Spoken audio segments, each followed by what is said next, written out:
جب اللہ نے بنی اسرائیل کو فرعون سے نجات دی اور بنی اسرائیل نے حضرت موسیٰ کی سرپرستی میں بحر احمر کو پار کیا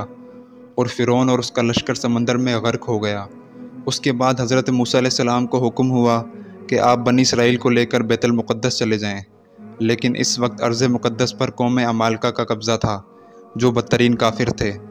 جب حضرت موسیٰ علیہ السلام بنی اسرائیل کے ہمراہ ارض مقدس پہنچی تو بنی اسرائیل کے لوگ اس زبردست لشکر کو دیکھ کر کہنے لگے، اے موسیٰ، ہم ہرگز اس زبردست لشکر سے جنگ نہیں کریں گے، آپ اور آپ کا رب جا کر اس زبردست لشکر سے جنگ کریں، ہم یہیں بیٹھے رہیں گے۔ ان کے اس رویے پر اللہ نے انہیں اسی میدان میں قید و بند کر دیا اور وہ 40 سال تک وہیں بھٹکتے رہے،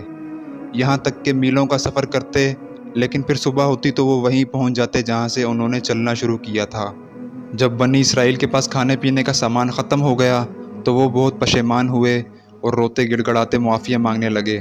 اس پر حضرت موسیٰ کو اپنی قوم پر ترس آیا، لہٰذا انہوں نے اللہ سے دعا کی اور زمین پر اپنا عصا مارا تو ان 12 قبیلوں کے لیے 12 چشمے جاری ہو گئے۔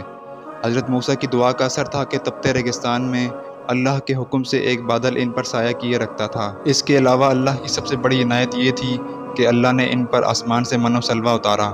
من شہد جیسی میٹھی غذا تھی، یہ شبنمی گوند تھا جو پیڑ پودوں پر گرتا تھا،